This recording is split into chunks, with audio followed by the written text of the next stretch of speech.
Hey guys, this is Brian. This is Jim. And we are bringing you a special edition of our show. It's a side table discussion. Heck yeah. It's about a brand spanking new movie at the time of this recording. And we just wanted to tell you right now, up front, that there's going to be a ton of spoilers. Hardcore spoilers. A ton of language. I would imagine so. And there's going to be a lot of hard feelings, I think. Hard feelings? Or hurt feelings? We will see. We're also going to be talking about a lot of gratuitous stuff. Absolutely. And it's going to be a lot of fun. So we should probably just get to that. Let's do it. Are you not entertained? Is this not why you are here? I just want to watch.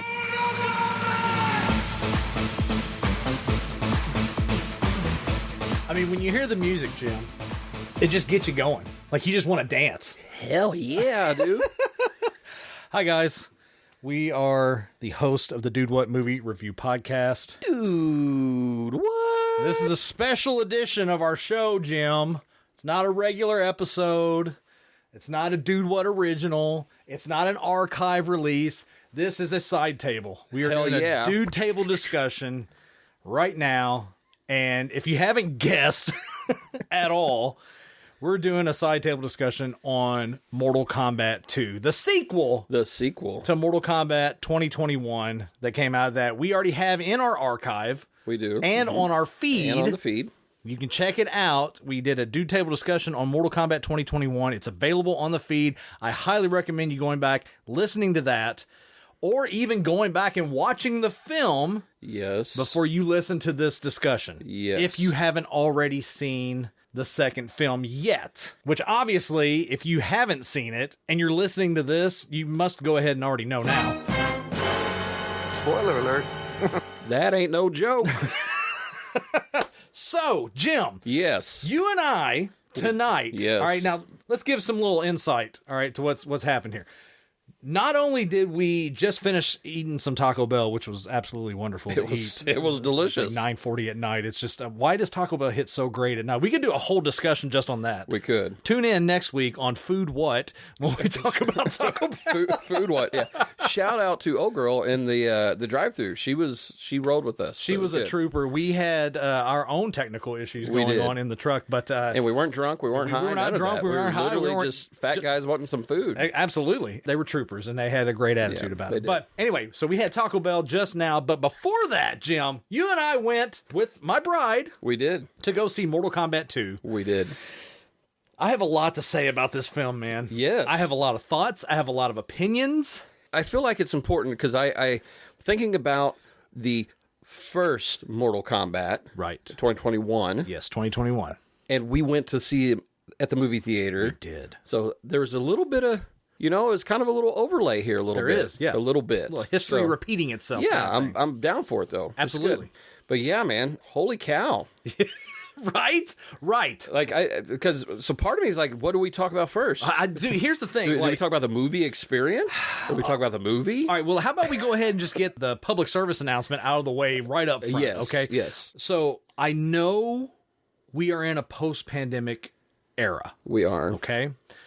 I know we are in a different realm of society now, where everyone is just a little bit closed off from everyone else. It seems on the surface that they don't know how to interact in a public setting, specifically going to the movie theater. I'm very proud of you, the way you're setting this up.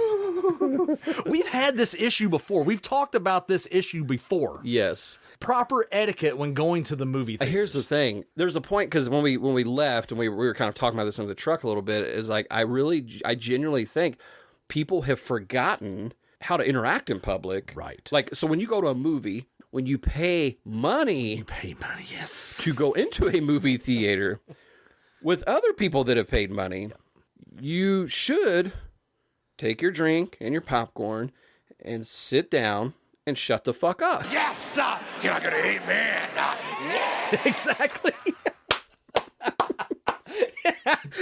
Yes. Yes. Look, I don't know how. Oh, I mean, I'm trying to be as clear and as nice as I can. Right. But I think we have gotten so used to doing the whole, like, watching Netflix, scrolling and talking, hanging with our friends, whatever, that we have forgotten. Yes. Oh, wait, this is an actual human experience that we're having together in this room. Look, here's the deal.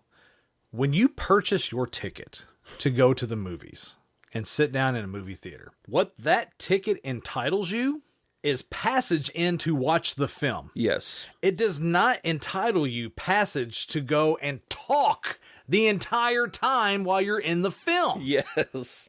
Yes. Now, I know we're here to talk about Mortal Kombat, and we're going to get to that. We are definitely going to get to that, but... We had our own little Mortal Kombat almost situation with some of the people talking. That's all we're saying. So, the movie's getting ready to start, and we're the only 3 people in our row. But a guy shows up and sits in our row, but he doesn't just sit in our row. He sits right next to my wife, which that's fine. He paid for the seat, but it's like, dude, you have to prepay for your ticket. Why would you pick right next to 3 other people that are already sitting in there? But whatever. It is what it is. Yeah. He had his popcorn. He sat down. He was quiet. He did his thing. A little odd, but that's okay. Whatever. Yeah. Cool. About 35 minutes, 40 minutes into the film, you hear 2 people just having a full-on conversation. Yeah, like they just kept getting louder. And louder. The movie would get louder, they got louder. You're like... And louder. And we couldn't tell where it was coming from. I kind of figured it was coming in front of us. Jim thought it was coming from behind us. Yeah. The guy who sits next to my wife, he was kind of like a muscular kind of guy. He looked like he took care of himself. Yeah. You know, he was there for the film. Yeah. And he was not there for some bullshit. Because he immediately sat up, figured out who it was, and then got up. Yeah. Went down to them. Yeah. Didn't cause a scene, but leaned in real quiet, said whatever he needed to say, and apparently it worked because they shut the fuck up for the rest of the film. Hindsight. As you should. Hindsight, we should have yelled, "Finish him!" Like what he did there. I think that dude was taking notes, man. I think that's what was going on. So, anyway, long PSA right here at the top of the show. Just getting that out of the way. You Yeah. go to the movie theater, you buy a ticket, sit down, shut the fuck up, and watch the movie. Yeah. Okay? brought to All you right. by Dude What. Brought to you by Dude What. So we got that out of the way. Now, Jim, Yes. let's talk about Mortal Kombat. Yeah. Holy shit. Is Yes. all I have to say right up front. Yes. I don't know where to start. I think the only logical way for us to start this conversation is to kind of take a step back and just look back, just a quick glance back at Mortal Kombat 2021. Now, when we did our side table on Mortal Kombat 2021 at the time, we were really high on the film because as a blockbuster coming out of the pandemic, they really kind of spearheaded the charge of everyone going back to the theaters. Like, that was the big film at the time. Yes. No, it was. It was a huge film. Yeah. And I think that's why, like, when the second one, like, seeing the trailers and stuff, I'm like, okay, cool. Like, I was getting kind of that same vibe of, like, all right, this is going to be a carryover from that first one. Yep. Now, I will say this is opening weekend, the time we're recording. Yes. Now, granted, we went to a smaller theater in did. town, but it was not like an opening weekend kind of movie. It didn't have the vibe of a big-time film premiere. Yes. But I also, again, some of that also is, I think, because it is a sequel. I think it is Mortal Kombat. Yep. And I don't know. I think people have kind of lost the love for movies, like doing a lot of the grand opening stuff now, right? I can see that. Maybe a little. I can see that for sure because I know for me, now it's been a minute since I've gone to the movies, but there have been times in the most recent films that I have seen that when I have gone to the movies, it's been opening weekend. Because typically, if there's a film that I really want to go see, I will go opening weekend to see it. Yeah. Very seldom do I go to the movie theater and it's packed. Very, very seldom anymore. So I think that's just a sign of the times right now. I'm not going to place that solely on Mortal Kombat. Sure, sure. I think that's more of just a sign of the times right now. I want to say, I could be wrong on that. Now, I say that, but if they release Avengers Doomsday, you know that theater's going to be packed. yes. But that's the Marvel machine, and that's a whole other conversation. Right. No, that's true. But outside of that, being opening weekend, I wish I would have watched the first one again before coming in and watching the second one. Because I was kind of playing catch up at first of like, I knew this was a standalone, like it's kind of a standalone movie, but I say that, it's not. I mean, in the sense of it's Mortal Kombat. So like, even if you didn't watch the first one and you came and watched it, you're going to see a lot of characters that you've played. Yep. Like if you've ever played a Mortal Kombat game. Right.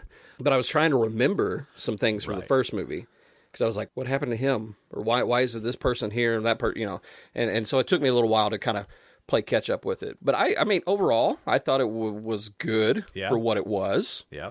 But I also didn't come in with like, when we talked about this on the first one, I think, where understanding and knowing like they are trying to take a game.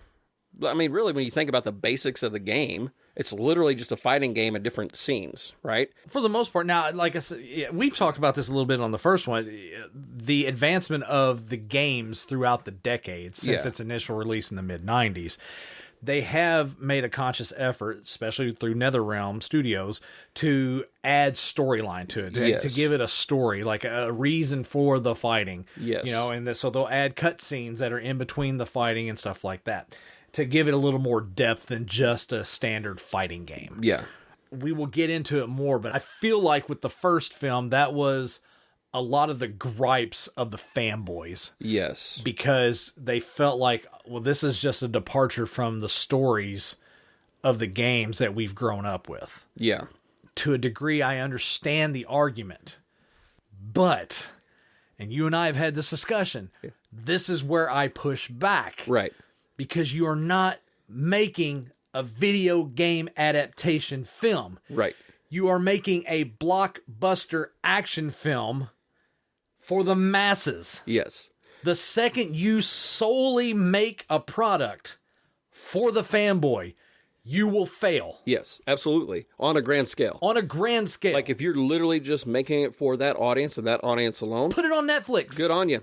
Like, don't do a theatrical release. Yeah, exactly. Put it on Netflix. Yes. Put it on HBO Max. But put like, it straight to streaming. Kind of what we were talking about with an IP, with an IP like Mortal Kombat, any big video game franchise. What is the purpose of it? Yeah, and I mean, here's the thing: you and I, like, we have been well documented on this show of our disdain for Hollywood studios. Yes. But at the end of the day, Hollywood is a business. Yes, it is. And they're in the business of telling stories and making film. Right. That doesn't justify making a shitty product. Right. Just to make money. No. And that's been our biggest pushback. Yeah, and here's the thing. Like, I like that you use that phrasing. It doesn't justify putting out a shitty product. Yes. Because if you go based off fanboys' viewpoints of the first film, it's a shitty product. Yeah. It was not a shitty product. No. It was a film that tried to blend the best of both sides, Yes. fanboys and the mainstream audience, Yes. to find a common ground, a product that they can put out and try and make money from both sides of the equation. Yes, well, and that's where, and I think for me, the issue that I have with fanboys, I'm going to use a kind of, I don't know, is it in vogue or whatever, like the terminology gatekeepers. I feel like I've heard that phrase a lot lately on TikTok and Reels and shit. Okay, I've never heard this, but you saying it evokes a visual in my head. Gatekeepers, as in they are the protectors of all. With regard to the original story, yeah, that's the concept, right? So, especially in the social spheres right now, I guess, so online, or just, I mean, on any topic, really. Right. It's like, well, why are you gatekeeping? It's like, this is common knowledge in this industry. Right. Open up and share about it. It's kind of like that. You have people who are like, yeah, you grew up playing the games and you have nostalgic attachments to that. You got into the stories, all of that. And there's nothing wrong with that. That's exciting. That's cool. But why not get fucking excited about the fact that, hey, there might be more people that come to this movie and then want to get into that world. Right. You don't own that. So let's take a step way back. Let's go back in the Wayback Machine. Let's go back to the early 80s, okay? So like a band like Metallica, who solely made their bones by being a road band and not having a lot of airplay, not a lot of music videos. Okay, they didn't release an actual band music video until their fourth studio album. Okay, but by then they were like king shit in the metal world. They had already done a ton of tours. They had already toured with Ozzy in '86. They had already hit a bunch of festivals leading up to the release of their fourth album, And Justice for All. That's when they released their first music video. But the point I'm trying to make is those first three albums, the fans of Metallica, they were gatekeeping back then because it's like, you know, they were very protective of it from the outside world. It's like, no, we were here the whole time for this. Yeah. And you guys are just now jumping on the bandwagon. Fuck you, you're not a real fan. You know? And it's such bullshit because at the end of the day, it's music and you create music for everyone to listen to. Yeah. You know? And it's the same thing with stories. You create a story to try and have an outreach that goes beyond just your simple core fan base. Yeah. So like you're saying, you know, Yeah, it's not word for word, scene for scene, an exact remake of the video game, but it's an inspired retelling using this universe to try and reach a bigger audience. Yeah. Why would you not want that? Yeah. Why would you not want more eyes on the thing that you hold so dear? I don't understand that. I genuinely, and here's the thing. I'm going to pull back a little bit. And I see this in multiple spheres, not just in film, right? Or like people's love for a movie or art or, there's a lot of industries and stuff I've seen. Like, I think people legitimately are so used to just their own little world. They're not thinking about being able to share that with other people. It's like, hey, you have other people that are coming into this circle that are excited about it. Right. Do you remember the first time you were excited about Mortal Kombat? Yeah, it might have been, in the 90s when you were playing it. Back then it was arcade. You played in the arcade. Yeah. And then it was released on the Sega Genesis and then on the Super Nintendo. That's right. Yeah. But even then there's a discussion right there within the idea of the fan base, because it was huge in the arcade, but it was controversial because of the violence. Yes. But then it reaches the home platforms, and now it's reaching a whole new audience. So it would not be where it's at if you wrangled it up as a core fan base and said, no, this is ours. No one else can have this. Yeah. It wouldn't have got to where it's at if what you're doing now with regard to being so protective of the stories with these movies. Yeah. It wouldn't be where it's at. You wouldn't have this opportunity to even have this discussion if you had done the same thing you're doing now back then. Right. And at the end of the day, I feel like we come out like hot in this one. It's hot. Damn hot. Real hot. Well, I think what it is I think you and I both have seen, we've seen the bullshit online. Yeah, we have. Leading up to this film. Yep. And just from the first film. Yep. It's weird. I'm going to draw a correlation here. Okay. If you say Rosemary's Baby, no, I'm not. But it's going to be like, what? I remember my wife and I went to actually watch Game of Thrones for the first time. Okay. It was many years after the hype.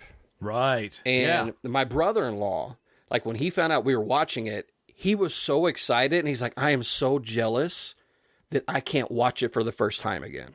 Like, that's the attitude as a fan that we should have, right? About things that we're excited about. Yes. It's like, you're getting to share it with the world. You're getting to share it with a whole nother group of people. I follow a guy right now on Twitter who is going through a Dexter journey. He's never seen Dexter. He's finished the original run. He watched New Blood, and he's watching Original Sin right now. He hasn't even made it to Resurrection. And I follow him, and I'm like, dude, this is exciting because I feel like I'm reliving the journey as well. And it's great. It's great. So I think there's really two different types of fans, right? You have the people that are like my brother-in-law, like this guy on Twitter, right? Like that's sharing his experience. Yep. And then you have the others that are gatekeepers, Right. And it's like... And it's annoying. Yeah, it's like nobody dubbed you Sir Gatekeeper of Mortal Kombat or whatever. Just enjoy it. Like you don't earn any extra bonus points for being someone who holds so dear to source material. Yeah. Right. And it's just like, yes, it's not going to be that, but be okay with that. Like, this is a different edition of it. And, and we can tie it back into the, the conversation about the movie now. Cole Young was a new character that was introduced in the first film. Yeah.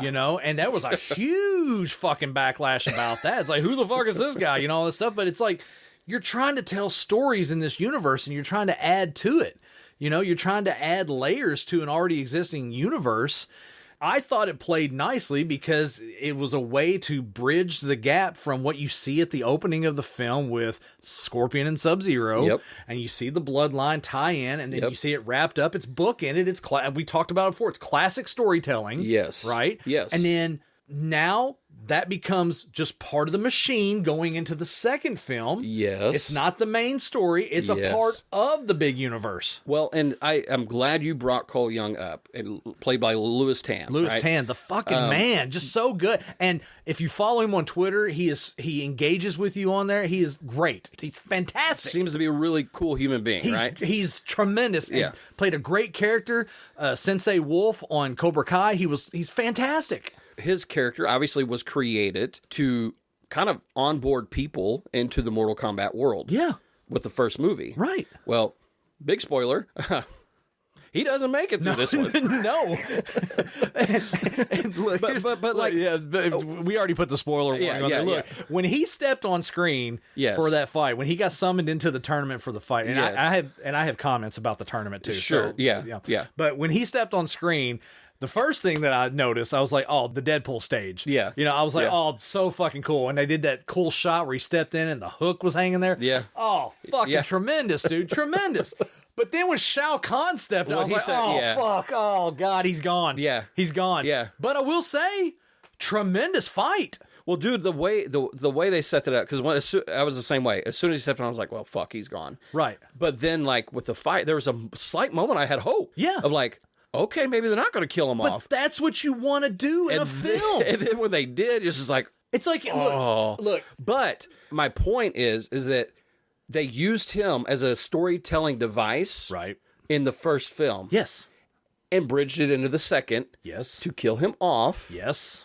Because all of the main characters that all of us are excited about, that all of us love, has now, that world has been fully realized. Right. So from a storytelling standpoint, it makes perfect sense. Yes.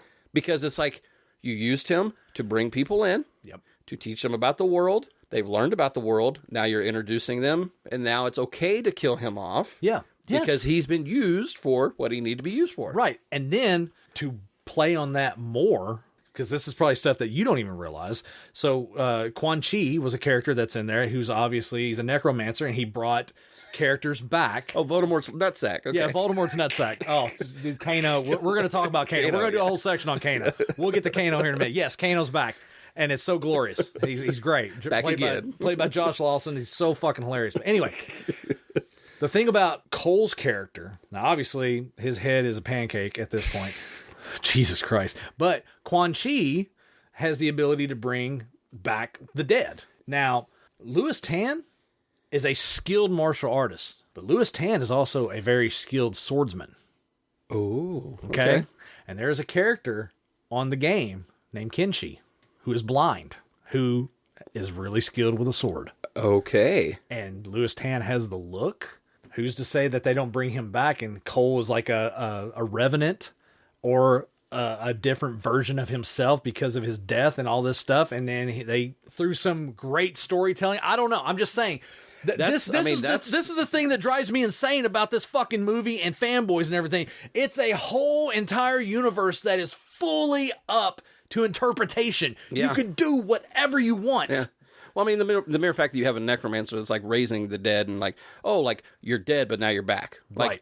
You know, I mean, it's kind of like the video game in that sense, right? Like, oh yeah, my character died and I'm jumping back in it. So like it lends itself to the video game. That in itself is a callback to it being a video game adaptation. Yeah, but there is something you said, because we're talking about fanboys. We're kind of ragging on them a little bit. Oh, we are ragging. I'm going to rag the shit out of them because they're annoying as fuck. I'll say it right now. I don't care. But I'll you fight did them just all. drop a little tidbit. You just dropped a little bit of language that people that are not familiar with Mortal Kombat. I played Mortal Kombat, but I didn't get into the storyline. Right. I played it in the 90s. Yeah. Like, I never followed through the years with it. So you dropped a word, Revenant. Is it Revenant? I believe so, yes. So you said, so what is that? It's basically just an evil version of characters.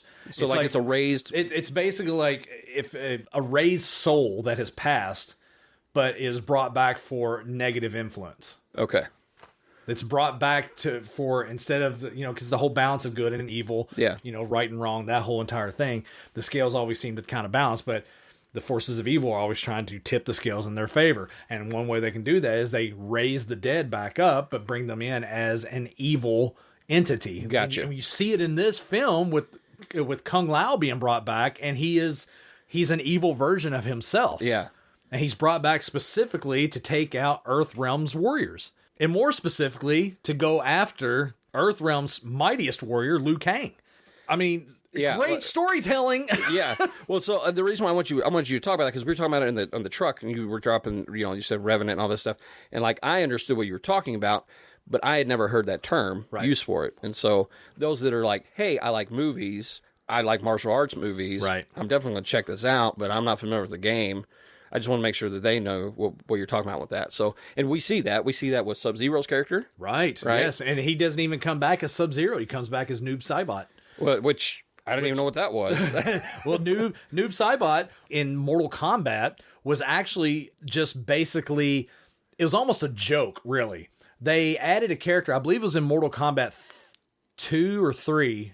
I can't remember. It's been a minute. But if you look at the name Noob Saibot, it's Boone Tobias, which is Ed Boon and Jonathan Tobias, who are the creators of Mortal Kombat. Gotcha. It was like kind of like a tongue-in-cheek kind of thing. They created this character, and all he was just a black outline. Okay. And he moved really fast, and he could kick your ass. Kind of like a Venom type character, symbiote, or well, kind of like that, but more like a shadow. Yeah, just like a shadow. Yeah. And so, but over time, people fell in love loved with the concept, loved the idea, and so Yeah. they came up with this idea of like this shadowy figure who can just kind of shift and teleport and all that good shit and absorb down into the ground and reappear.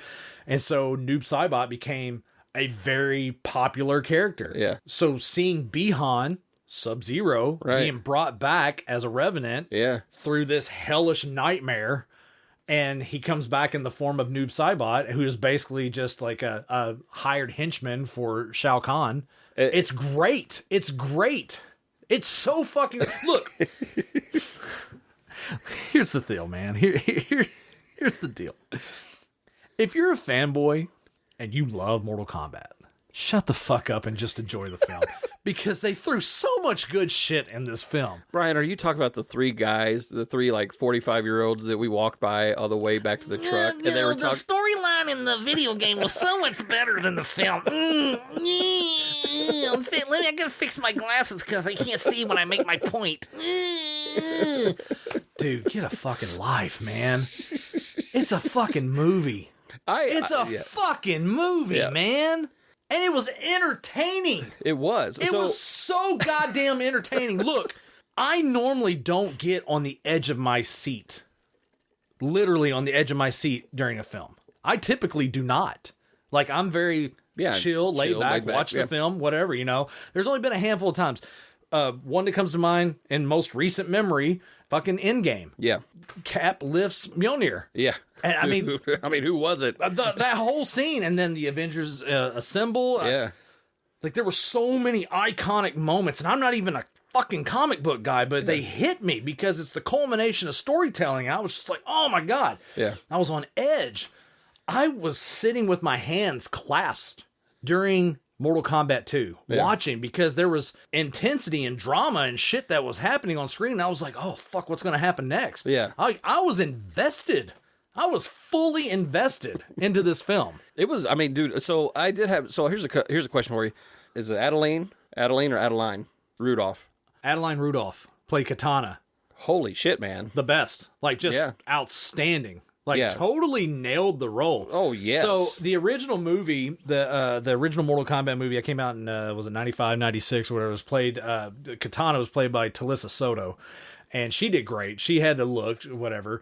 But the second film came out, and it was too much. The second film back in the 90s was entirely too much. It was like, hey, we have a 5-pound bag of Mortal Kombat that we can, but we have 20 pounds of Mortal Kombat shit we have to cram into this bag. And it's like, cram. It's spilling out. Force it in there. That's what the sequel was back in the 90s. And so her character, I feel like, kind of got watered down and lost. But she was great in the first film. Yeah. Very convincing. This time around, you get to see the badass Katana from the games. Well, and I love the fact that, we talked about the first film with Cole being the main character. Kind of, we're living through his eyes. Right. I love the fact that they brought in a main character from Mortal Kombat, and we're living it through her eyes. Right. And it sets up the villain well. Like, I feel like from a storytelling standpoint, some would say that is a typical trope or whatever, but the reason why it's a typical trope is because it works. I felt like they did a really good job of developing her character. Oh, yeah. Like, bringing her up, and like, Yep. So then at the end, it was rewarding. It was rewarding. It built up. This definitely wasn't a Captain Marvel. Oh, you're going straight to hell for that one. No, amen to that.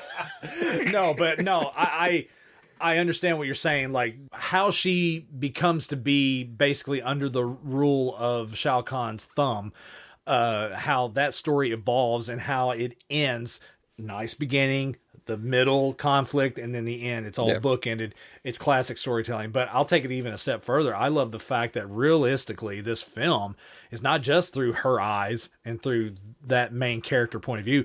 It's also through Johnny Cage's as well. You're looking at Yes. two different journeys Yes. that are on the same path. They're running parallel to each other, and you're Yep. seeing two different versions of their trauma. Yeah. And it's great. It's Yeah. great storytelling. Yeah. What is it, Shaw? A yin and a yang? It's a yin and a yang. Definitely not yin and yang, but it was definitely a yin and a yang.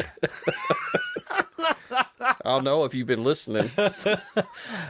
Alex Regal, I hope you're listening to this because we need you to bring your Jax Briggs mechanical buff arms over here and crush Jim's head. It was Alex. I thought it was Shaw. Sorry. I It remember. was Shaw and it was both They of both, them. they both, They both of them. They're going to murder you. the yin yang twins together are gonna. Jesus. Anyway, all right, Let's talk about Jax real quick. I mean, dude. played by McCod Brooks. Look, here's the thing, man. Like, great character. I think he's a solid character, but brutal that death, man. Jesus. That one hurt. That one hurt. That one did hurt. It did. That one did hurt because I really like his character. Yes. And especially, like, the thing that I love about this, again, we're talking spoilers here, so, you know, if you're getting pissed off about hearing something you know That's your about, own yeah, fault. that's We fuck- warned you yeah, fuck before we even started, so probably one of the fanboys. But the fact that they've got Quan Chi captive and they're like, we need to go get our warriors back kind of thing. I'm interested to see if they bring McCod Brooks back as Jax, because in the games, you see Jax in storyline later on, like he's aged, he's got the gray and the beard and stuff, but he's still very much the Jax Briggs, you know, he's still the man, you know, kind of thing. But it's like he's seen some shit through the wars and all the stuff that's happened throughout the years. And so I would love to see him brought back because he's a solid character. No, absolutely, dude. It's just a great character. Well, and I will say that kudos to, like, as far as the filming and the shots and stuff within his death. It was very up close and personal. Yes. Because of the way he played the character. Like, the character, like, he nailed it. You like him already. Yes. Especially from the first movie. But then with the second one, you're like, I really like him. I really don't want to see. I don't want to see him die. Right. And then with him fighting Jade, like the way all that went down, which was a really cool fight. Yep. So, like, you know, again, you're building that sympathy for him as a character. Like, I feel like his whole arc was just from a storytelling standpoint. When he does get killed off, You care. you actually care. Yeah. And then the way that they framed it and they shot that scene, because of, like, it was very much a close up kind of thing, and you're just like, fuck, man. It was so brutal.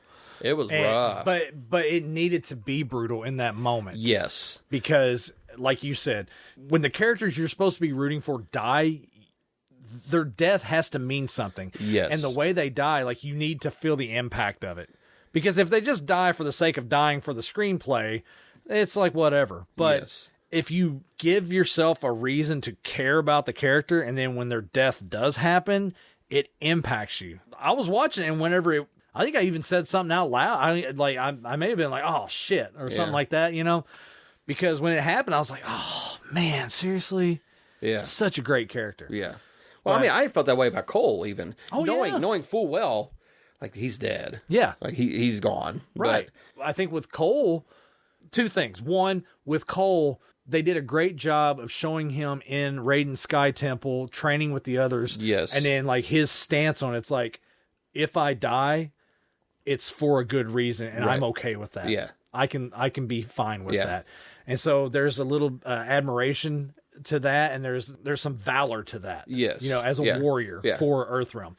And so when you see him die, it's like, oh shit, that sucks, you know. But he you died honorably. you understand. Yeah, it. yeah. You understand it. He put up a great fight. Like, Yeah. he put up a hell of a fight. Hell yeah. The flip side of that is you're gonna have shit fanboys out there be like, good, got that shit Yeah. character out of the way. We don't have to worry about him anymore. If that's your stance, then you're not a fan of Mortal Kombat. Yeah. I'm sorry. Yeah. You're not a fan of Mortal Kombat. You're not a fan of the story. Yeah. You're not a fan of it. You're not a real fan. Yeah. You're just a shitty person with a shitty take and a shitty opinion. Yeah. That you should keep your shitty opinion to yourself. Agreed. That's just Yeah. my stance on that, because And then, man, we can go off on so many fucking tangents on this, but like you said, you introduce this character in the first film as, like you said, a way to tell the story to a new audience. Yeah. Okay. Yeah. This is your way into retelling this universe kind of thing and trying to bridge that gap, right? And the thing that most people were pissed off is like, this isn't Mortal Kombat.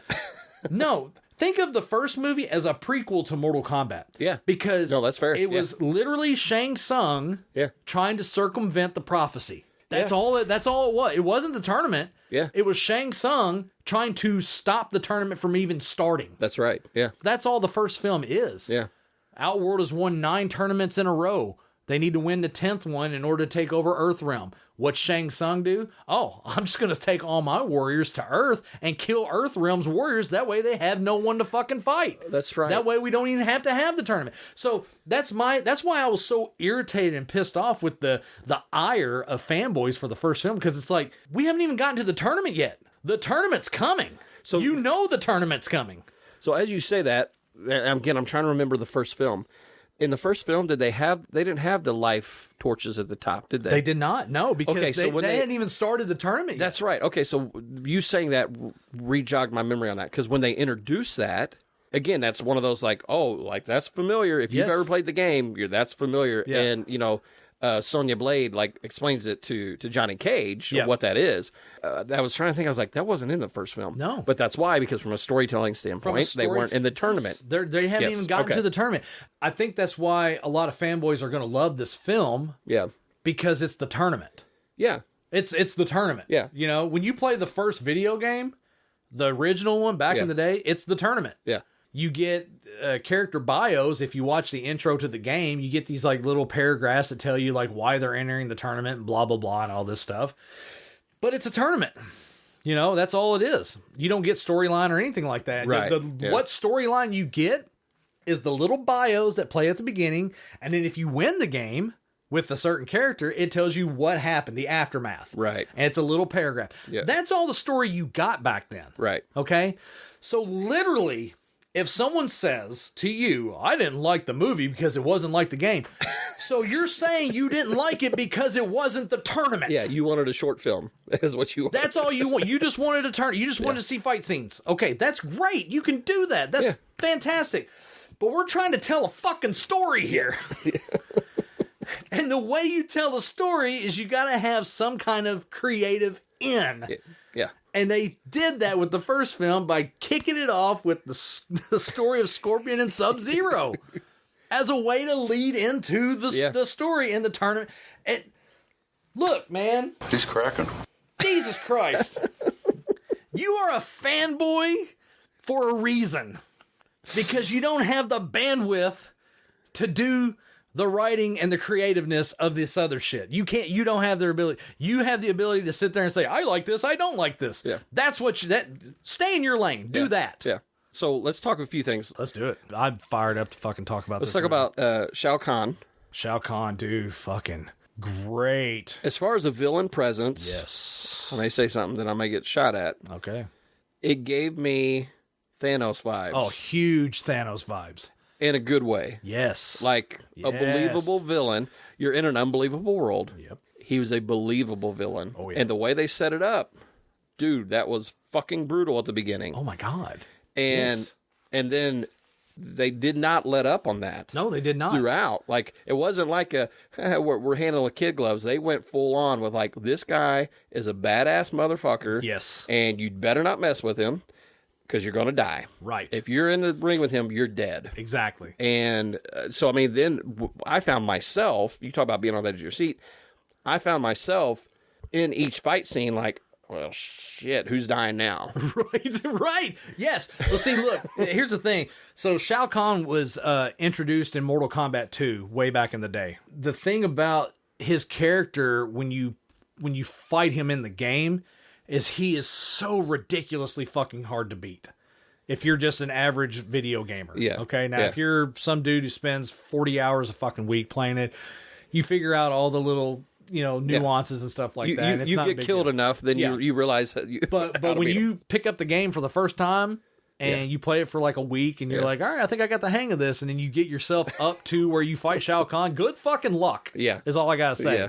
Because for me, back in the day, I could only beat him with 2 characters. Yeah. I can only beat him with Baraka, and I can only beat him with Katana. Yeah. Okay? Which is why I thought it was so appropriate how they did the story, because the things that she was doing with her fans, you know, the way they were spinning and how she was utilizing them and everything, that's how I was able to beat Shao Kahn when I played the game back in the 90s with her. So are you saying that the people that did this film have probably played the games? No, Jay, no. I don't think so. Dude, like, you talk about her and her moveset and defeating him. Yes. The end scene. Like, here's the thing. Like, we'll talk about Johnny Cage here in a minute. Right. I was kind of annoyed, to be honest with you, in the end scenes where they were flashing back and forth between the two. I understand what they were doing. From a storytelling standpoint, I get it. From a film standpoint, I get it.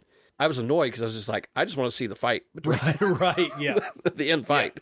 You know, I got a little annoyed with that. But, dude, the way that she took him out, and then the reveal with his mask coming off, and it was like, holy shit, man.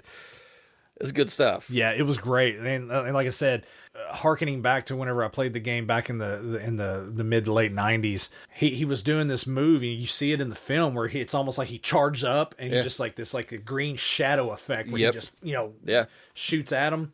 You know, that's straight from the game, dude. Yeah, and he would do that shit. He would do it right in the middle of a fight, and like there was nothing you could fucking do about it. Yeah, and it was annoying.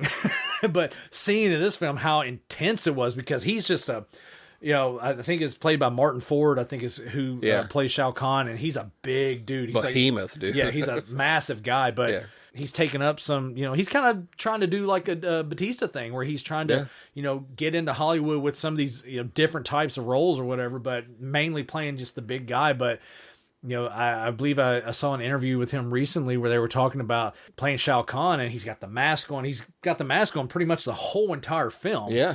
And having to convey emotion and a presence while having the mask on. Little nuances like not doing quick movements and stuff, doing very slow and deliberate movements to kind of play onto the dialogue that he's doing and stuff like that, making those conscious efforts.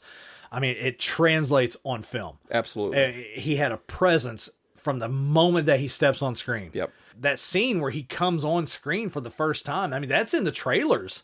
When you see it in the trailers, like, holy shit. But whenever you see it in context with the story and he comes in, you're like, oh, fuck, here we go. Yeah. Here we go. Yeah. You know? Well, I just think, you know, even talking about him coming on the screen and things like that, like, I found myself being very, like, even reflecting on it now, I was actually very impressed with the way that they were able to kind of cut through the BS pretty quickly and make you care about characters. Yeah. So, like, even at the very beginning, like, I knew this guy was going to his death. I knew that. You talking about the king? Yeah. Yeah. Like, I knew that. Like, right? Like, the opening scene, it's like... Well, it has to, yeah. You know what's going to happen. Right.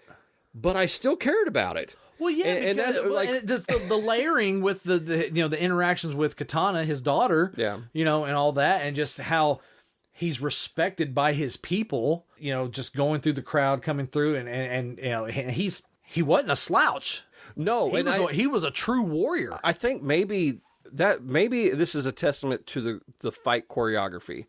Maybe that's what it is, because there are moments in the fights where it's like, you know, they're going to die. Yes. But as a movie watcher, as a movie critic, as someone who loves story, I understand the process, all of that. Yep. So because of that, honestly, it's very difficult at times to convince me, unless I'm willing to just be convinced. Yeah. To care, right? But like, I think the fight choreography, I was so caught up in it that I actually believe, like, oh wait, there's a chance, right?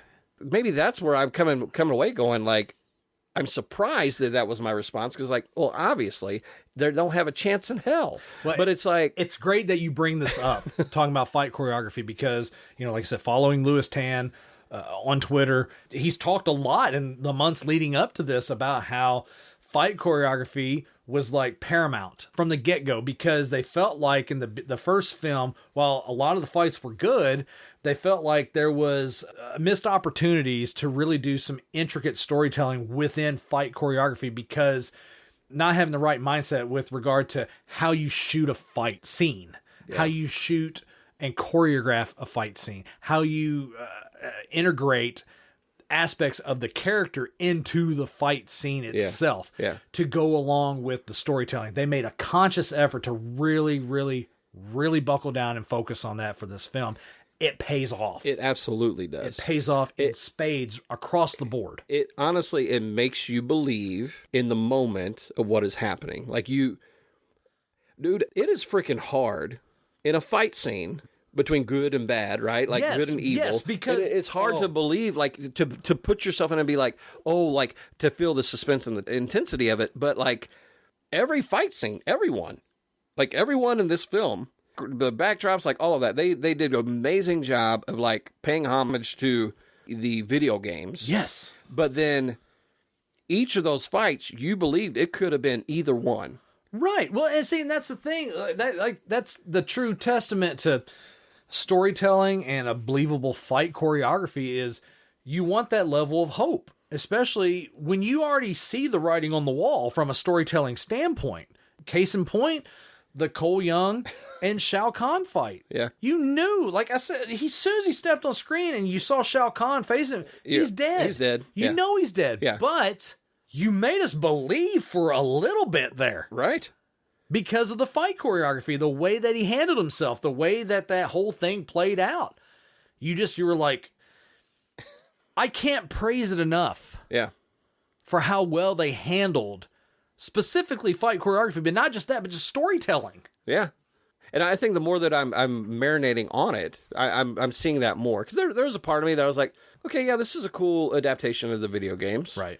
But yeah, there were moments where I'm like, I have pretty strong feelings in the midst of some of this. Well, yeah. and I think that a lot of that is, it wasn't because the acting was just phenomenal. There were spots that were kind of campy, but especially with the Johnny Cage stuff. Absolutely. But then at the same point, I think it lended itself to that character. Well, yeah, no, because he's a washed up actor.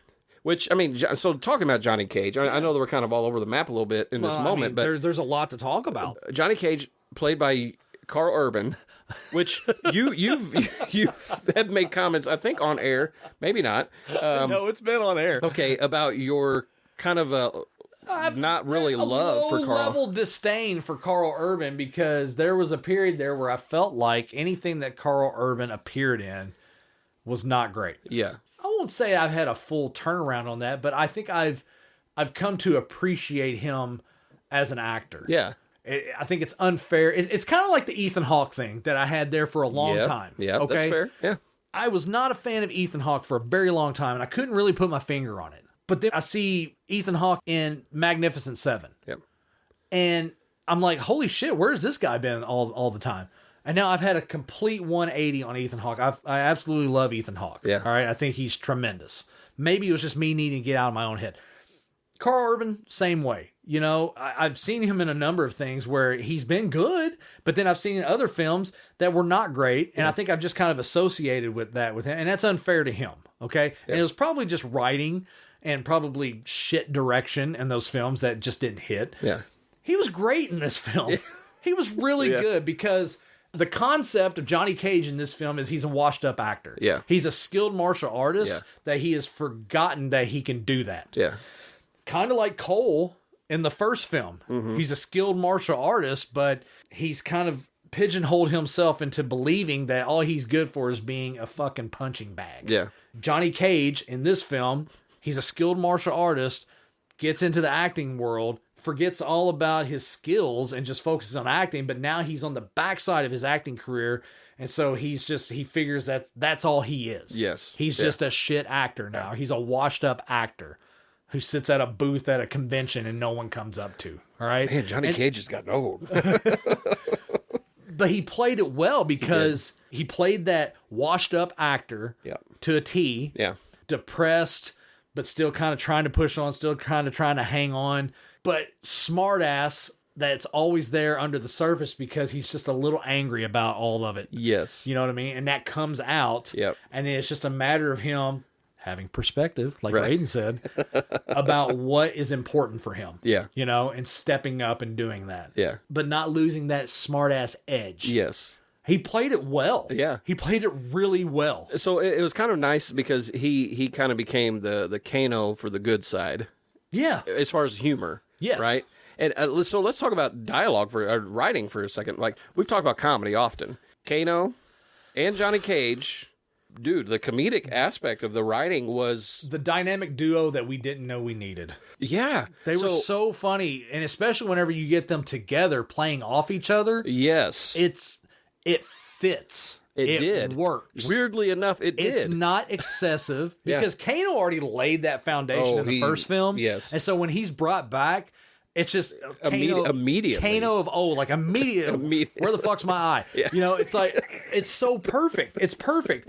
But Johnny Cage has been laying these little nuggets Yep. early in this film as well. And Yep. so when the film starts and you're seeing the Johnny Cage storyline and he's laying those down there, it's like, okay, he's picking up where Kano left off. Yep. But then when Kano's brought back Yeah. by Quan Chi, Yes. and then you have two of them, Yeah, and then they joined forces. it's You're like, great. what is happening here? And again, Kano, he only joins forces because he sees that there's no benefit of the other Right. side. Even and, his and he's opportunistic. He's want to do what benefits him. Right. And it's just, oh my God, it's Like his commentary on like, yeah, your movies are shit or whatever. I've seen a couple of your films are shit. So here's the one thing I was cracking up on was Johnny Cage's character. All of the comments about Lord of the Rings. Right. There was quite a few, and Yeah. it was great. And this is where I appreciated it because there were layers of this, Yeah. of pop culture now, Right. as well as meme culture from years past. Right. Even there was a lot of that layering in of the comedy, and I think it just worked. It did. The fact that, like, I mean, they're making, Kano's making references to Voldemort's nutsack. Yeah. Like, he's like, hey, Pennywise, like, these things that he's just dropping, dude. And they're just fucking hilarious. They're great. They were Yeah. great. Yeah. And it just plays into, like I said, the existing foundation that Josh Lawson played Kano in the first film, and now in the second film. There's a foundation that he laid there with regard to the characteristics and the attitude of the Kano character. Yeah. What I like and what probably fanboys probably hate was, because in the video games, Kano's like the head of like the Black Dragon organization or whatever it's called, and it's basically just a crime syndicate kind of thing or whatever. Yeah. And he kills Sonya's partner. Okay. Yeah. In storyline. Yeah. And that's why Sonya enters the tournament to go after Kano. Gotcha. All right. Yeah. But in the first film, she captures Kano just because he's a criminal. Yeah. And I think it may have alluded that he killed her partner or killed someone or something like that. Yeah, in the but he was first like film. a mercenary. Yeah, he's hired, a mercenary. Yeah. And so they go through the whole fight with Reptile and everything, and they have that back and forth in Sonya Blade's little trailer or whatever and all this stuff. And so it's not the same dynamic as in the game, but it fit because of Kano's personality. Yes. Josh Lawson fucking nailed this role. He did. And I think I remember us talking about in the first film, because they killed him off, we're like, how are you going to kill him off? He's such a great character. Right. So the fact that the way they brought him back and all of that was just like, I was really happy to see. Oh, like he's the moment great. they had the body bag and they're like, what is that? That's a Kano. It's a Kano. I was like, yes, it is. and as soon as he is back on screen, it's just pure 100% gold. Yes. The whole entire time. Yeah, it was all the way to the full end. throttle, dude. It's Just like the moment best. he opened his mouth. Yeah, so good. Like, it's so good. And then like we were talking about, you combine him on this journey through hell, so to speak, with Johnny Cage Right, yeah. to go find the amulet. Just classic. The things that I loved about the first film was like the creativity of how they got from point A to point B to point C to point D. I love the first film. I will forever be a true backer of the first film. Yeah. Okay. No, absolutely. I loved it. Yeah. I loved it in its regard that it didn't go full on, let's do, hey, Mortal Kombat. All right. Let's do Mortal Kombat. No, let's give them something different to lead into it. We're laying the groundwork. We're laying the foundation. Part 2, here's your tournament. Yeah. Here's your tournament. You wanted a tournament? Here's your tournament, you know? So I enjoyed the storytelling that they did, but I enjoyed even more the fact that they were able to connect so much shit back to the first film. The only thing that they didn't do and they got away from, which some people have dogged on it, I thought it was creative as shit, was the markings that the gods placed out into the ether and it landed onto the people in the first one. The dragon tattoo, they got the emblem or whatever. Yeah. You're marked, you're chosen for the tournament. You know? Yeah. I believe they referred to it as the Arcana, is what it was called in the first film. Yeah. I wish they had kind of still kept that because I thought it was creative as shit. Yeah. But it is what it is. Yeah. I think they saw fit to kind of go away from that. But they still were able to tie in a lot of aspects from the first film and make it work with the second film. To me, it all flowed and worked so well. Yeah. So well. As we were going into the theater. Yeah. We had gotten our popcorn, we're getting our drinks, and we were talking about how we wanted to steal the movie poster. Oh God! And in dead center of the movie poster was a character that I vaguely remember coming into scene, I think later on. But then when he was introduced in the film, it became like surprisingly, I fell in love with the dynamic, and it's Baraka. Yes, yes. Baraka was a character that was introduced in the second Mortal Kombat game, and he was, like I mentioned earlier, one of only 2 characters I was actually able to beat the second game with. Yeah. Because, and you see in this film, he has the almost like swords, but blades that come out of his arms that he can shoot off and then regenerate them back. So in the video game, there's swords that come out. Yeah. And in storyline, Baraka is actually a lieutenant of the army of Outworld for Kintaro, which is basically Goro's father from the first game, and then, under Shao Kahn. But he has swords that come out and they retract, and he had this move where he would kneel down and he would extend the swords out and just, kind of like a wood chipper kind of thing, with his, and I would use that repeatedly on Shao Kahn because he would try and do that where he would lean in with where he'd turn green and kind of do that, that shadow effect kind of thing. Yeah. Like, anytime he do that, he'd go right into it. Yeah. So I was able to kill him pretty easy with Baraka. But Baraka, like the way they played him on here, like I'm not familiar with storyline in the later games with regard to the Baraka character. But from what I've heard online, a lot of people are really pleased with how they represented him in the movie. I thought he was entertaining as shit. The introduction of him, and the slow-mo of Johnny Cage, where you could see where he basically fell in love with him. even those moments, because at first I'm like watching, I'm like, what the fuck's going on? And then after I was like, that's actually hilarious. Yeah, dude. And he's my gosh, dude. He was a monster. Yeah, he was a big dude. He was a ripped dude, but just ferocious looking. Yeah, and even the setup for that fight was hilarious. Just you and the Spirit Halloween family. Again, Johnny Cage is dropping some hilarious one-liners, man.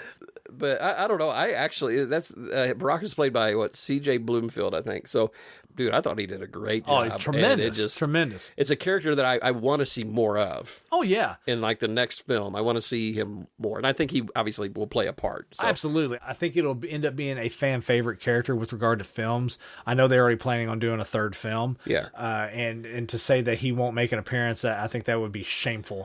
He should definitely make an appearance. I think it'll work out really well. Well, even the way that they ended this film, like it's very evident there's a third film, right? Yes. I mean, but also I feel like with regard to storytelling, I feel like they left this one. I feel like this one had a definitive end to the story. Yeah. But very much hey, there's more to tell here. Yeah. You don't want to leave it beholden to where you have to tell more story. You want to tell more story. Right. Well, I think, they definitely left some of those. They Hansel and Gretel'd it a little bit. Yeah. With Liu Kang, especially. Absolutely. Yes. His death, and his commentary on that. Yep. Is, to me, it's like, okay, wait a minute. Are you alluding to, like, are we going to have a Liu Kang film basically coming up? I mean. I'd be all for it. And I mean, I think because he was the Bruce Lee character, right? Yeah. In all of Mortal Kombat, like he was the guy. Yep. That at least for me, that I was like, yeah, I'm gonna play him. Yeah. But like just the way that he ended, like the kind of planting those seeds, I guess would be a better way to put it. Right. For future. And then the way the film ended, I think Baraka was part of that party or that group that was walking, towards camera. So Yep. I definitely think he'll be back. But Absolutely. The storyline with Liu Kang, there's so much that they can work with going forward, and especially with him almost self-prophesizing that he will find and bring back Kung Lao. Yeah. Which is tremendous because Max Huang, who plays Kung Lao, is phenomenal, and he actually trained for like 6 months with a Shaolin monk to really nail down his choreography for this character in this film specifically. And so that's tremendous. I follow him online as well, and he posts a lot of really cool stuff. So it's pretty cool to see that stuff. With regard to the Mortal Kombat universe, there is actually a game called Mortal Kombat Shaolin Monks, and it follows mainly storyline involving Kung Lao and Liu Kang.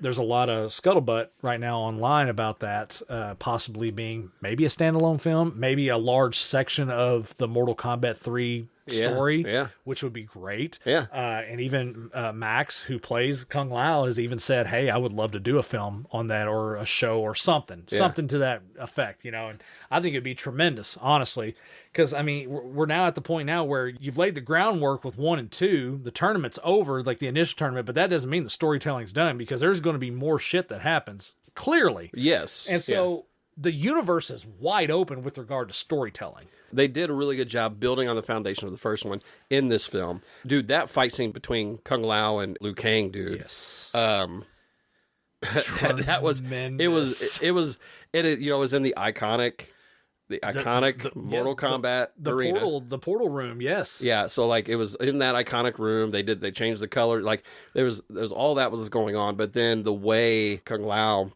meets his end, dude. It's so fucking brutal, dude.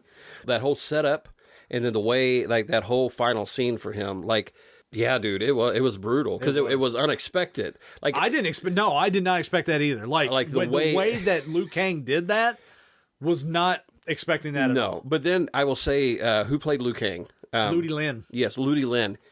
Dude, like the capture of emotion, the way that with that, like it transcended for sure. Oh yes, which. I feel weird saying that out loud about Mortal Kombat 2.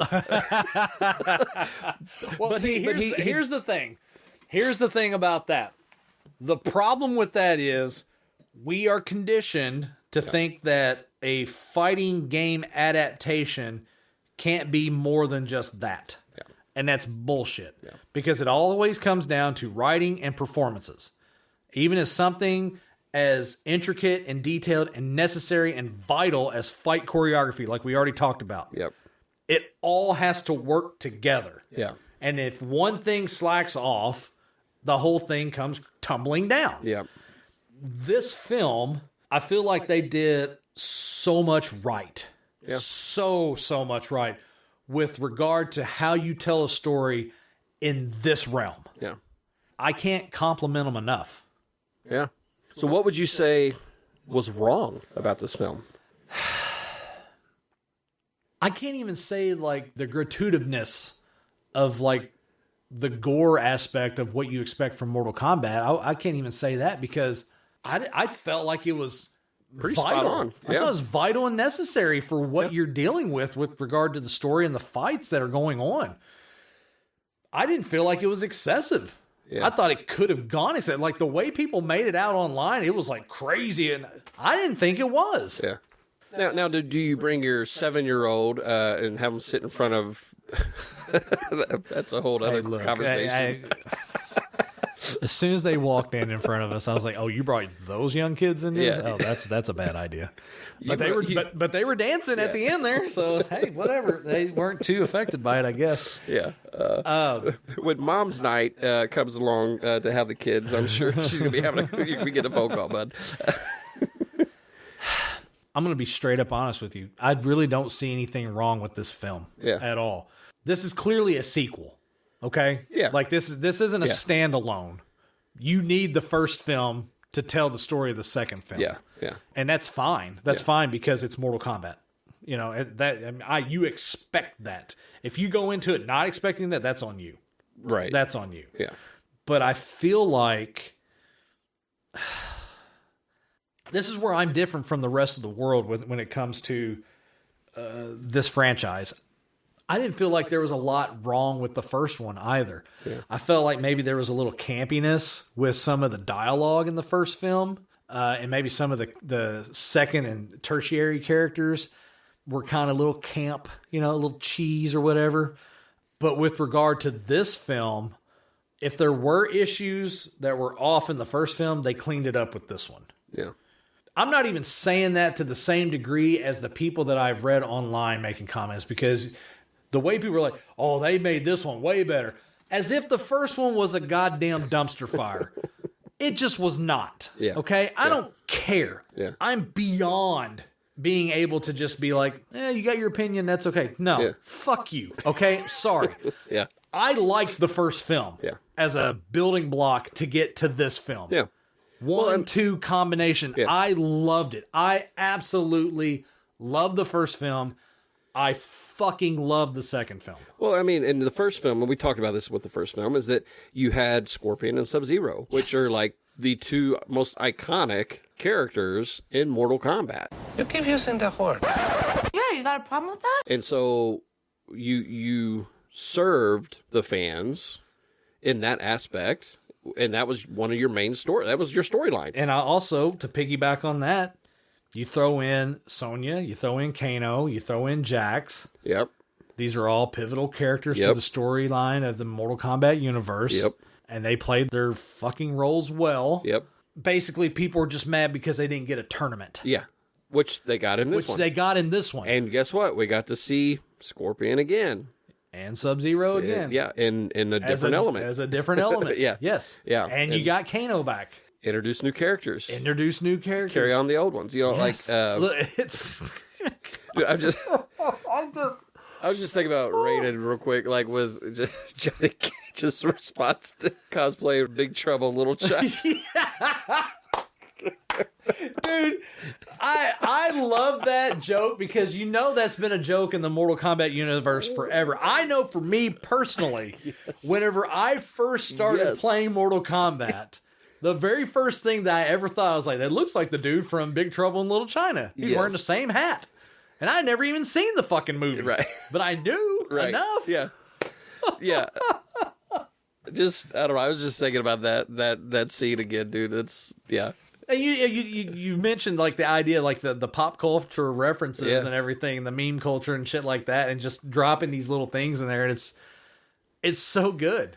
But to me, that says that the writers, the director, like everyone involved with these films, they understood the assignment. Yes. There was some negative critique by some of the people involved with it, that there were people attached to the first film that didn't understand the assignment. And that's why some of the things were off. Like specifically Fight Choreography, which Louis Tan has talked about numerous times about how much they fixed all that for this film. Yeah. And that's great. That's great. If that was an issue before and the people who are involved felt that and they made a conscious effort to fix that, good on you. Didn't affect me as a moviegoer. Yeah. I still loved it. But if you are that close to the project and you felt it and you fixed it, fucking awesome. Love it. Obviously, this is a lot of fight scenes. The whole fucking movie, it seemed like. So, which one was your favorite? Oh, man. So, the answer is yes. Right? All of them? Obviously, the Kung Lao and Liu Kang fight is probably the most in-depth, well-choreographed fight in the whole thing. Yeah. So that's the easy answer. But They were all really good. Each fight had its own characteristics, and for what it did, they were all really good. Even the Sonya and Sindel fight. I was hoping you were going to bring that one up. I thought that was great because they fought in the pit. Yeah. How cool is that? Dude, as soon as they showed the shot, I was like, oh, that's the fucking pit. No, you did. Like, because it was one of those. I've watched movies with you before, obviously. Usually you're pretty quiet. Yeah. When the pit, like, you were like, oh. Yeah. Like you audibly were like, you audibly had made a noise. I was like, oh, okay, shit's about to go down. Yeah. Like, if Brian's like intrigued, then, you know. I just love the fact that I love the setup of how they did it, because as soon as, like, you know, you realize what it is with the pillars, with the spikes sticking out, and there's like a head, a body, and all this shit. So you see that, you're like, oh, okay, shit, it's the pit. Yeah. But then you see the spikes just randomly popping up. It's like, oh, that adds a whole fucking new element to it. Absolutely. Wow, that was intense. It was super intense. Yeah, it was great. But I'm like you with the fight scenes. Each one serves a different purpose. I don't know. Each of them stands out and are unique in and of themselves. It was focused storytelling within the fight choreography for each individual fight based on the characteristics of the fighters within the scene. Yes. So like Jax versus Jade, holy shit. Yes. Great fight. Yes. Just a great fight. Well, I remember when I saw Jade on screen and Jax, I was like, I just feel like they're going to probably have them together at some point. And I was like, I hope they do. Just because of the dynamics of how they, you know, their fighting styles and stuff like that. And so when they did, I was really excited about that one. Also knowing, like, Jax, like, you know, we were prepped, like, hey, go easy on Jade, basically. Right. Right? And so, like, seeing that, you know, that compassion being shown and things like that was pretty cool. But that was also brutal when she, like, you're not going to like this. Yeah. You know? The Noob Saibot versus Scorpion versus Kano versus Johnny K, like that whole with multiple levels and you know, different fights going on, and the creativity with that, and Scorpion just being an all-out badass like he is, played by Hiroyuki Sanada, who is just the freaking man. He really is. So good, so freaking good, and just seeing how that all played together, it was great. I loved that fight. I loved all of the fights with Shao Kahn. Yeah. Shao Kahn, and the thing that I love most about it is you could have just made him a brute. And he is a brute. He's strong and he's ridiculous and all that stuff. Like it's crazy. But he is a skilled warrior. And you see that. You see the brute force. Yes. It's almost like he leads with that. And then whenever that doesn't work, it's like, okay, well, let's get down to tactical here. And we're going to go at it. And you see the skill. Yes. And so it was incredible to watch with regard to fight choreography and the storytelling within that. So literally every fight that he's in is tremendous. Dude, I like that you brought that up, because you would automatically think, hey, your giant ass hammer, you're going to crush everyone. Yeah, with you're this. just going to crush everybody with it. And he was very tactical in how he used it. Yeah. And he was okay to leave it behind.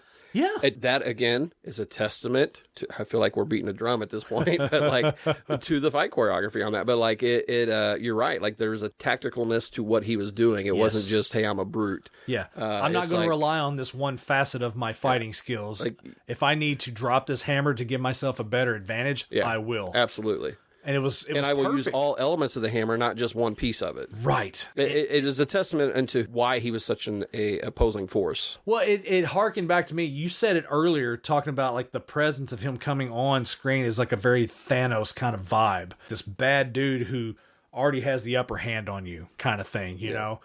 But you saw that in Infinity Wars when on the ship at the very beginning of the film, Hulk goes after Thanos and is waylaying the shit out of him, and you're like, oh, well, okay, here we go. But then, like, Ebony Maw, his right-hand man, is standing there, he's like, let him have his fun. And then it cuts back, and Thanos, you see the brute strength, because he rips Hulk's hands off him, that's like choking him, and then he just goes straight into, like, a skilled boxer, hand-to-hand combat fighter. And you're like, okay, not only is this guy big and a brute, he's skilled with regard to hand-to-hand combat fighting. This guy is a bad dude. And you saw that same type of thing with Shao Kahn in this film. The same exact thing across the board. And it was tremendous to watch. it made him believable in the regard of the immovable object type of thing. Yes. The unstoppable force versus the immovable object. Yeah, right. He was very much fitting that bill. Yes. No, absolutely. He was a great villain. And just everything, dude. Everything about the film for me, it was good. It all landed. I also didn't go in with like this high hope or high expectation because it's a sequel. Well, And it's Mortal Kombat. But they made a really good film. I went into this movie just wanting a story. Yeah. What's your story going to be? Give me a story. I try not to read anything. I didn't even watch the teaser where they put the fight with Kung Lao and Liu Kang online. I didn't know that they did that. Oh yeah, they put out, it was like a 4-minute video showing like, I don't think it was the full thing, but showing like a shit ton of the fight. Oh. I didn't even want to watch that. Yeah. Because kind of like the first one, you know? Yeah, where they had that the 7 minute, yeah. They put out the 7-minute, first 7 minutes of the film as a teaser between the Scorpion and Sub-Zero, that whole entire fight sequence. Yeah. I don't even know. I don't even remember if I watched that. Maybe I did. I can't remember, but they did it on this one. I was like, I don't even want to watch that. I don't want spoilers. By avoiding all that, you know, every once in a while I would see certain posts that people would put, and they made it sound like it was just all fighting and no story. Like no world building or anything like to me, I think there's a lot of people out there, Jim, that never read a book as a child. They don't understand what storytelling is. Okay. I felt like there was quite a bit of storytelling going on in this film. Yes. That was woven very nicely amidst all the fight scenes. Like, you know, the tournament's starting. Like, that hits you at the beginning, so there's going to be a shit ton of fighting. So you know there's going to be a lot of fight scenes. But what's your story? Oh, okay. Well, we're just going to weave in all this fucking great dramatic shit in between all of it to help you tie all the loose ends of this story together into one big, awesome blanket. Yeah. I loved it, man. Yeah, no, I thought it did great. I don't know why I was surprised. Actually, the more I think about it, Conditioning, man, conditioning. I think that's what it is. I think you're absolutely right. And you know, talking about how there's probably people that haven't read a book. Unfortunately, I think you're right. I mean, I'm not going to become the old guy on the porch because I feel like we started out like that, but on this episode. But fuck them, Jim. Yeah, I mean, but the reality is yeah, I think there are a lot of people that they don't have any concept of actual storytelling, and yeah, it's sad. I don't know. You know, it's interesting to think that we're doing a movie review podcast this deep into like almost a new generation at this point. So right. We probably don't have any listeners. Who are these two old guys? Well, I'm gonna tag some people. So okay. No, dude, I think overall it was a really good movie. Dude, we didn't even talk about the 90s film. Oh, dude, the Johnny Cage, the Uncaged Fury.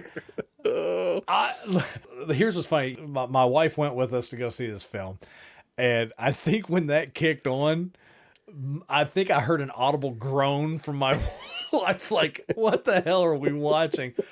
But for me, I thought it was hilarious. I thought it was entertaining to see that because it really played into the whole, this is a washed up actor who made his money and his popularity essentially doing like Jean-Claude Van Damme, late 80s, early 90s films. Jean-Claude, yep. That's exactly the vibe that I got. Yes. Like, I felt like I was watching Hard Target. Yes. You know? Yes. Jumping over the rocket. It was so stupid, but it fit because of what they were trying to tell with regard to the Johnny Cage character. Like, it was a good way to introduce what that character is when we're first introduced to him. Yeah. This washed up guy sitting alone at a trade show with no one coming up and talking to him, no one giving him the light of day whatsoever. No recognition until he goes to a bar. Yeah. You know, and he's so far like in his own little world that he can't even take a compliment. Even talking about that scene, the guy that was talking to him, it was just like, you feel bad for the guy. You do. Because I'm like, this guy's like excited. Hey, it's Johnny Cage. But then he's trying to be encouraging. And Johnny, in this moment, like, hey, dude, well, I mean, I liked it. And it was like, you felt bad for the guy. Yeah. Yeah, you did. Yeah, because they did the writing so well in that. Yeah. And the guys played off each other really, really well. Yeah. And a great thing about that scene as well, I don't even know if you knew this or not, but the bartender, it was Ed Boon.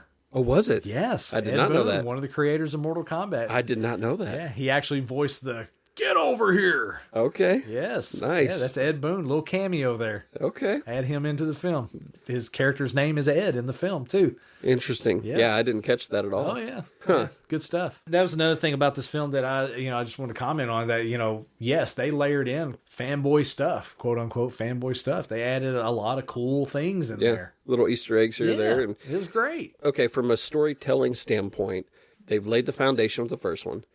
They have built the world out more with Yes, this one. yes. And they've really given you enough characters that they could play for years. The insanity of it all is that statement you just made.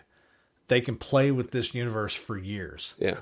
Because the well is not anywhere near close to being empty with regard to characters that they can draw from the video games. Yeah. There is so much there. Like Yeah. you don't even realize. There is so much there that they can play with. Yeah. The amulet that, they kept referring to, the amulet of Shinnok, Yeah. that's a character in the game. You can fight as Shinnok, like in the later games. And he's a crazy freaking character. Well, I mean, and he's literally a god. the villain that they had on this one. Yep. And if they haven't even tapped into all of the big bads for future stuff, dude, I'm excited to see what comes of this franchise, honestly. Right. I'm here for it. There's so much to play with. There's so much that they can do. Yeah. I'm blown away by how dumb fanboys are with regard to this universe.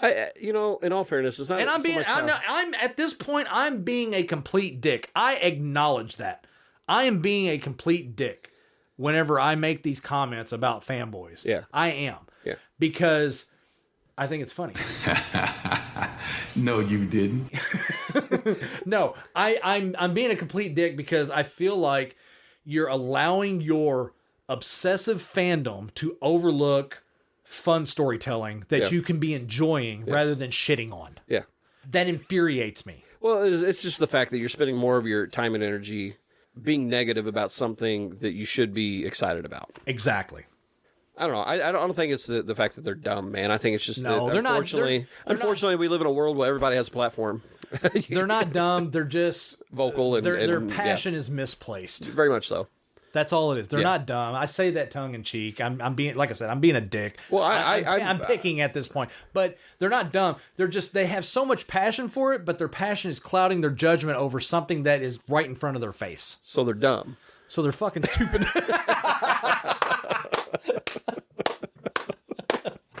So while we're sitting here talking, Jim, I went ahead and took it upon myself to bring up the Rotten Tomato score. Oh boy. Just for shits and giggles. Yeah. Since we're talking about fanboys and their stupidity. Should I get the Revenant of Ebert here and see what he says? No, you should not. Ugh. Oh my god. No, if you get a Revenant of anybody, it'd be Gene Siskel. Who gives a fuck about Gene? He's fucking dead. Who cares? And I would love for Kung Lao to show up and slice his head off with his hat. Oh gosh. Just for the score for Saturday Night Fever. Check out the archive. DudeWhatPod.com/archive. I'll link it. Yeah, we'll link it. Why is Saturday Night Fever linked to the You'll find out. So I brought up the scores from Rotten Tomatoes, and I just thought it'd be interesting to throw them out here real quick. Just we can end on this because we've gone super long on this. We've talked about quite a bit on here. I think we've covered a lot, but so what do you want first? Do you want the tomato meter first, or do you want the audience score, the popcorn meter? I don't know what I want. Neither, really. If you had to guess, is this going to make me mad? It's possible. It's possible. Here, we'll do the audience score first. We usually do the tomato meter first. Yeah. We'll do the audience score first. If you had to guess, what do you think that it's sitting at right now? Now, keep in mind that we are May 8th This is opening weekend. It's a Friday. It's a Friday. It's technically the second night because they had a Thursday opening. Yeah. So we're technically on the second night. Hence why they already have Rotten Tomato scores. Right. So if you had to guess what you think the audience score is right now on the second official night of opening for Mortal Kombat 2, where would you think it's sitting at right now? I would say like a 95. You're close. 90% is where it's sitting at right now. Okay. The audience score. Okay. Tomato meter is a different story altogether. Sure. Any guesses on that? Probably like a 45 or something. You're lower than what they have. Okay. 65% on tomato meter. Yeah. Now, half of those are probably AI written anyway. 134 reviews so far on the tomato meter. There's 1,000 plus verified ratings on the audience score. Okay. So they've already got over 1,000 ratings on that. But the tomato meter, the official reviews, 134 reviews on there, sitting at 65%. Now, we've talked about our scale in the past with regard to how we rank stuff. We have a 1 through 5, 5 being the best, a 1 being a dumpster fire. We typically try and use our scale to kind of compare against the tomato meter a lot of times. Do you feel like this film is a 65% film? Oh, no. On the tomato meter, where would you place this film? As far as, like an actual film critic review of the film. If I was to step outside and put myself in just a film critic mode, right, I would probably put this film at maybe 75 or 80. Okay. That's because it's a sequel. Yeah. And again, this is me pulling myself out of my own preferences. Gotcha. I like action films. Yep. I like Mortal Kombat. Yep. I already kind of have a built-in predisposition. Yeah. And I'm more than happy to acknowledge that. Right. I think that's why I was saying, like, in different a low points, level of bias. Yes. But I think that's why I'm saying, like, I was even surprised by some of the storytelling elements. Like, there's elements to the movie that I was surprised by because I'm aware, like, it's an action flick, it's Mortal Kombat, things like that. So trying to put myself in the mindset of a normal, your typical movie review person who's trying to be... Their noses are usually high enough in the air that they'll drown if it rains. But I don't know.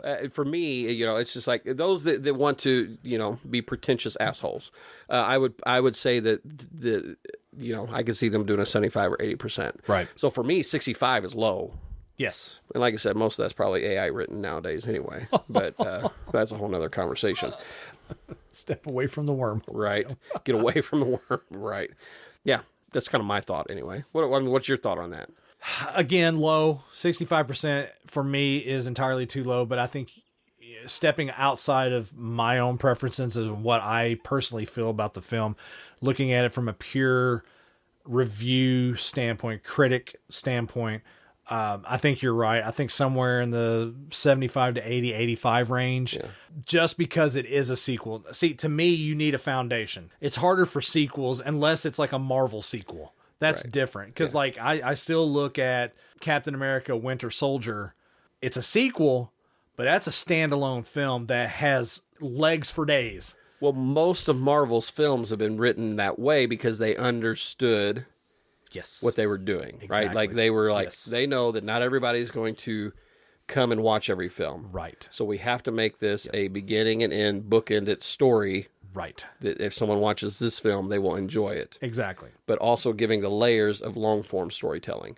I will say Mortal Kombat 2 does not do that. I know that, and I said earlier in this episode even, it's a standalone. Well, it's not really. Because there is so much of the storytelling piece that you have to have from the first film to understand this. And unfortunately, because of that, so if we were judging on our scale, if we were just going off of fight sequences, 5 all day. It would be above a 5 for me. Okay. On that. Dig it. From a fight sequence standpoint, all day long. Strictly fight choreography. Yes. Now, if I'm going from a movie critic side, I would put it at a 4.5. Okay. And it's strictly for the mere fact you have to have the foundation of an understanding before you jump into this one. Gotcha. And that is the only reason I would put it at a 4.5. I'm going to make a comparison. Okay. And it is not at all an apples to apples comparison. So do not take it for that. Okay. And I'm mainly saying that for the people listening, okay? Because people are going to hear this and gonna be like, you know how they take certain snippets of a soundbite, Right, like here you go. This is I'm giving context here, okay? This is not an apples to apples comparison, so don't even do that to me, okay? But a lot of people feel like Godfather 2 is better than Godfather 1, and to me, I do not feel like that is even possible, because you have to have the foundation of Godfather 1. That's my opinion. Yeah. Mortal Kombat 2 is great. Yeah. It's better than the first one. I can say that. Yeah. But from a movie critic standpoint and a storytelling standpoint, Right. you can't rank it extremely high unless you have the foundation of the first film. Right. It's as simple as that. Yeah. As great as I feel Mortal Kombat 2 is, and it's great. Yeah. It was a fun, great fucking movie. I can't score it on an elevated scale without the foundation, because that foundation is so vital. Yes. Now, I know a lot of fanboys will shit on that because they'll say, well, it didn't have the tournament. It didn't have this. Again, Yeah. let me reiterate, in case you didn't pick up on it earlier, Shang Tsung was circumventing the tournament to try and get an edge, because that's what an evil fuck will do. And that's what the purpose of the first story is. The first film. Now you have your tournament, because he couldn't do that. He couldn't circumvent. He couldn't get around. He couldn't scheme. He was not successful in his plans. So now the tournament has to happen. That's why we're where we're at. Yeah. It's really a hard concept to understand, because normally you put out a movie and you kind of build a franchise and then you go back and do the prequels. I know. It's really hard to like tell the story first and then in sequential order. Yeah, I know. We're preconditioned now to, Tarantino the shit out of everything. Let me tell you this vague 2-year stretch of the story that happened 50 years after the initial part. And then let's go back in a decade and we'll tell the beginning and be like, oh, I understand now. We're just going to skip the preface altogether. We're just going to dive right in. Yeah. Yeah. I mean, it's fucking Jesus Christ. Here's the thing. We're older, we're wiser, and we're bigger dicks than we've ever been. So there's that. New season of Dude What? 2026.